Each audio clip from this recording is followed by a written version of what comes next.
Property विवाद में retired पुलिसकर्मी ने अपने 2 बेटों के साथ मिलकर बड़े बेटे की गोली मारकर की हत्या। बरेली। हिना के ससुर और देवर ने ही मिलकर अपने बड़े बेटे की गोली मारकर निर्मम हत्या। 6 महीने बाद हुआ हत्या का खुलासा।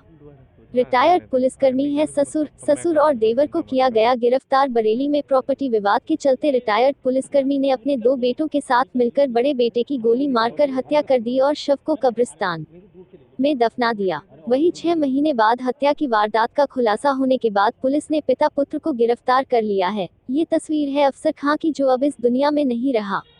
अफसर खान की हत्या किसी और ने नहीं, बल्कि उसके पिता और भाई ने गोली मारकर की। अफसर की पत्नी हिना खान ने बताया कि पैसों और प्रॉपर्टी को लेकर उसके ससुर और देवर उसके पति से आए दिन झगड़ते रहते थे। हिना ने बताया कि 11 अप्रैल 2020 को भी मेरे पति के साथ ससुर और देवर का दुकान और पैसों को लेकर झगड़ा हुआ और इसी दौरान मेरे ससुर ने मेरे पति की गोली मारकर हत्या कर दी और शव को कब्रिस्तान में दफना दिया। इतना ही नहीं, मुझे एक कमरे में बंद कर दिया। वही हिना ने बताया कि 40 दिन बाद जब उसके मायके वाले उसे घर लेकर गए तो उसने किला थाने जाकर पूरी घटना बताई, लेकिन पुलिस ने उसकी नहीं सुनी। जिसके बाद अब जब नए एसएसपी तो उसने एक प्रार्थना पत्र एडीजी को दिया तो उन्होंने कप्तान रोहित सिंह सजवान के सामने भेजा तो उनसे हिना ने शिकायत की, जिसके बाद मजिस्ट्रेट के आदेश पर 6 महीने बाद शव को कब्र से निकलवाकर उसका पोस्टमार्टम कराया गया। पोस्टमार्टम रिपोर्ट में गोली मारकर हत्या की पुष्टि हुई तो पुलिस ने हिना के ससुर अंसार खां और देवर आमिर को गिरफ्तार कर लिया, जबकि अभी एक आरोपी फरार है। हिना के चाचा का कहना है कि उसकी शादी 2016 में हुई थी और शादी के बाद से ही उसकी ससुराल वाले उसे परेशान करते थे। इतना ही नहीं, 3.5 साल तक ससुराल वालों ने उसे मायके नहीं आने दिया। इस बीच हिना के घर में उसके भाई की शादी भी हुई और उसकी मां और दादी की मौत भी हुई, लेकिन ससुराल वालों ने उसे मायके नहीं जाने दिया। हिना की एक 3.5 साल की बेटी भी है, लेकिन उसकी बेटी ससुराल वालों के पास ही है। वहीं इस मामले में एसएसपी रोहित सिंह सजवान का कहना है कि इस मामले में हिना की तहरीर पर उसके ससुर और देवर के खिलाफ हत्या का मुकदमा दर्ज करके ससुर और देवर को गिरफ्तार कर लिया गया है। वहीं इस मामले में हत्या जैसे जघन्य अपराध की एफआईआर दर्ज नहीं करने वाले इंस्पेक्टर किला मनोज कुमार को एसएसपी ने निलंबित कर दिया है और उनके खिलाफ विभागीय जांच के आदेश दिए हैं। रोहित सिंह सजवान, एसएसपी बरेली। गौरतलब है कि इस मामले में इंस्पेक्टर किला ने वर्दी की दोस्ती खूब निभाई और रिटायर्ड पुलिसकर्मी जो कि हत्यारा था उसके खिलाफ मुकदमा तक दर्ज नहीं किया, लेकिन देर से ही सही आखिरकार सच सामने आ गया और आरोपी जेल चले गए। वही आपको बता दें कि CO2 जो IPS साद मियां खान है, हिना की माने तो जो उन्होंने निष्पक्ष जांच कर जो न्याय दिया है उसको मैं कभी नहीं भूल पाऊंगी। मैं बरेली पुलिस का बहुत बहुत धन्यवाद देती हूँ।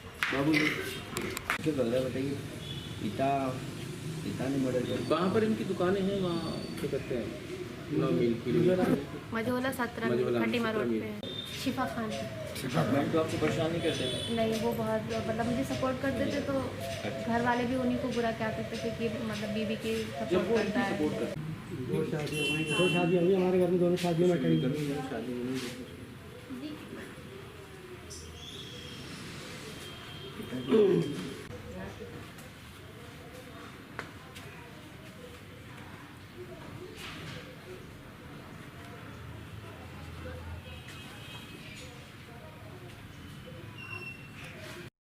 क्या नाम है आपका? हिना। हिना, पूरी बात बताइए, कब आपकी शादी हुई थी, फिर क्या घटनाक्रम हुआ, पूरी बात बताइए। मेरी शादी 25 अप्रैल 2016 को हुई थी। उसके बाद से ही मतलब ससुराल वालों का व्यवहार मेरे प्रति अच्छा नहीं था। लड़ाई झगड़े और तानाकशी ससुराल वाले करते रहे मुझसे, और शादी के बाद मुझे मायके भी नहीं इन लोगों ने आने दिया। 3.5 साल में अपने घर नहीं आई, बहुत परेशान करते थे। उस दिन भी मतलब मेरे ससुर और मेरे शौहर के बीच दुकान के पैसों को लेकर झगड़ा हो रहा था। आए दिन कलेश होता था। दुकान के मेरे शौहर की रेडीमेड की दुकान थी कपड़े की, उसी चीज़ को लेके हमेशा मतलब घर में कलेश होता था, झगड़ा होता था। उस दिन भी 11 अप्रैल 2020 को भी यही बात हो रही थी। मेरे शौहर और ससुर और देवरों के बीच ना पैसों को और दुकान को लेके झगड़ा चल रहा था। मैं किचन में खाना बनाने चली गई, फिर मैंने एकदम फायर की आवाज़ सुनी, तब मैं किचन से दौड़ के कमरे की तरफ गई। कमरे में देखा तो मेरे शौहर मतलब खून से लथपथ तख्त पे पड़े हुए थे और मेरे ससुर वहीं बंदूक लिए मतलब तख्त के पास खड़े थे और देवर दूसरी साइड तख्त के खड़े हुए थे। सब कमरे में एकदम मौजूद हो गए। मैं ये सब देख के एकदम चीखी और बेसुध हो गई थी। उसके बाद जब मुझे होश आया तो मैंने देखा उनकी डेड बॉडी बाहर हॉल में पलंग पर थी और उन लोगों ने कमरा वो बंद कर दिया था जिस कमरे में गोली लगी हुई थी। और फिर जब मुझे होश आया तो मतलब मैंने कहा ये सब ऐसा, तो उन्होंने मुझे खामोश कर दिया, धमका दिया कि किसी को कुछ बताना नहीं, ये कहना छत से गिर के मौत हो गई, वरना अगर बताओगी तो तुम्हें भी मार देंगे, तुम्हारी बेटी को भी मार देंगे। मेरी एक बेटी है 3 साल की, शिफा, वो अभी भी उन्हीं लोगों के पास है। उन्होंने मेरी बेटी भी मुझे अभी तक नहीं दी है। क्या हुआ? उन लोगों ने क्या किया? उसके बाद जी उन्होंने फिर मतलब सुबह सवेरे ही फजर के वक्त उन्हें दफन कर दिया था। उसके बाद मैं 40 दिन तक वहीं रही। उन्होंने मुझे मतलब एक बैठक में कैद करके रखा। जब मैं वहाँ से फिर मतलब मैंने अपने घर वालों से कहा मुझे यहाँ से ले चलो वरना मैं मर जाऊँगी। मतलब फिर रिश्तेदार जो 40 में आए थे उन लोगों के ज़रिए मेरे घर वाले फिर मुझे यहाँ मायके ले आए। फिर मैंने जब अपने इद्दत का समय पूरा कर लिया तब हमने मतलब थाना किला में तहरीर जाके दी थी कि फिर जब वहाँ तहरीर दी तो कोई सुनवाई नहीं हो पाई। उसके थाने वालों ने भगा दिया आपको?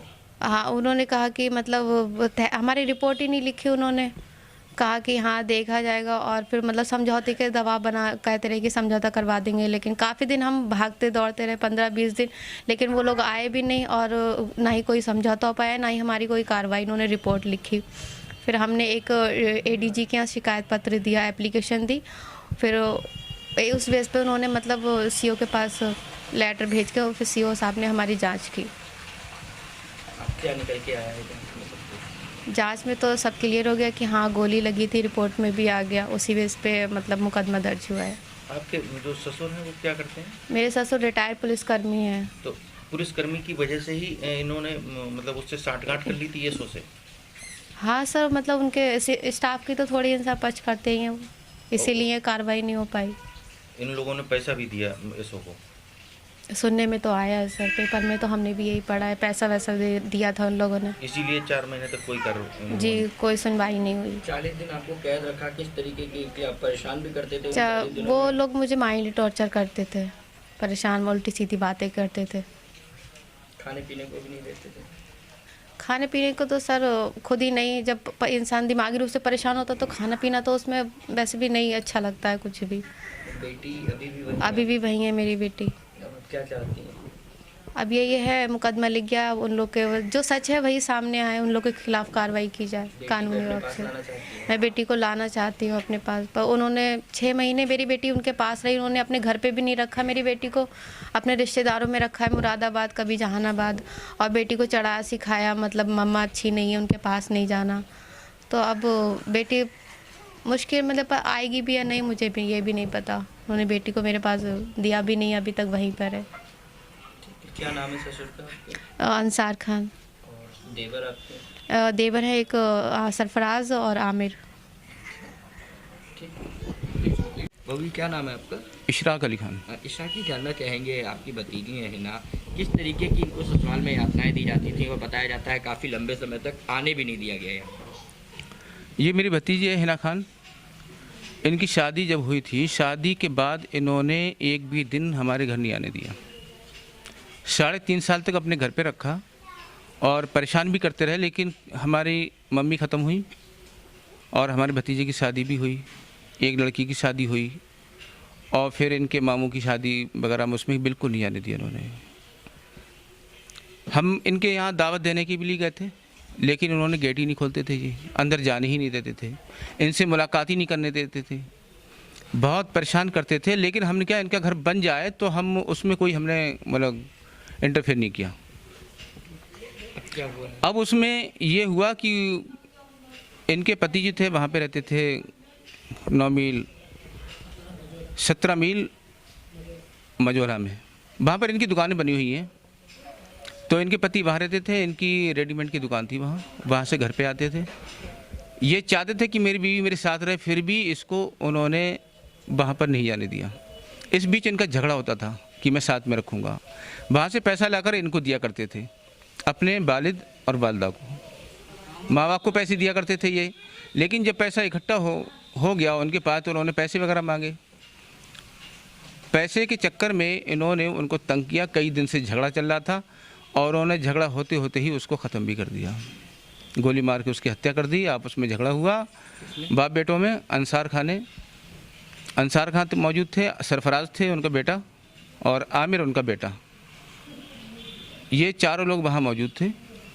और इनसे झगड़ा हो रहा था, पैसे की लेन देन की बात चल रही थी। होते होते कमरे के अंदर चले गए और उन्होंने उनकी गोली मार दी और उसकी हत्या कर दी। बेटी का घर बिगड़ गया, उसका शौहर चला गया, उसका सुहाग लुट गया, उसके पास कुछ भी ना रहा। जब ये परेशानी सामने आई तो ये 40 दिन तक वहीं पर रही। इन्होंने किसी से कोई मुंह नहीं खोला। कुछ दिनों के बाद, मौत के बाद कुछ दिनों के बाद, 2-4 दिन के बाद में हमको पता चला, तो हमने कहा कोई बात नहीं, वहीं पर रही है। उसके बाद रिपोर्ट भी कराई, लेकिन रिपोर्ट करने के बाद में कोई हमारी कानूनी कार्रवाई नहीं हुई। और हमें जो है थाने से रोकना है, 2 घंटे 4 घंटे बैठे रहते थे और वो कह दिया करते थे कोई कार्रवाई नहीं होगी, आप जाइए घर को। अब मैं जो हमारे सामने बात आई है, हमारे एसएसपी साहब और सीओ साहब ने जो बहुत ही संगीन के साथ ये मैटर को लिया। उन्होंने आनन फानन में जल्दी जल्दी रात में ही उसको दफन कर दिया गया था, किसी को पता भी नहीं दिया उन्होंने। जब पता उन्होंने नहीं दिया किसी को भी, तो हम लोग भी परेशान थे कि पता नहीं दिया उन्होंने बिल्कुल भी। अब लड़की का हस्बैंड ख़त्म हो और सबसे पहले खबर किसको होना चाहिए? लड़की के घर वालों को, लेकिन उन्होंने कोई भी खबर नहीं दी। खबर बहुत दूर से हमारे यहाँ आई तो हम लोग गए यहाँ से। मैटर जो है ये 7 बजे के आसपास का है, हमें खबर 9 बजे के आसपास मिली थी, तभी हम लोग गए थे, काफ़ी लोग यहाँ से। उसके बाद मैं ये चाहूँगा कि एसएसपी साहब का और सीओ साहब शाद मियां खान का बहुत बहुत शुक्रियागुजार हूँ मैं कि उन्होंने हमें इंसाफ दिलाया और उनकी बॉडी को निकाल कर पोस्टमार्टम कराया, जिसमें उनकी सच्चाई बिल्कुल उजागर हो गई, सामने हो गई। अब इसमें कोई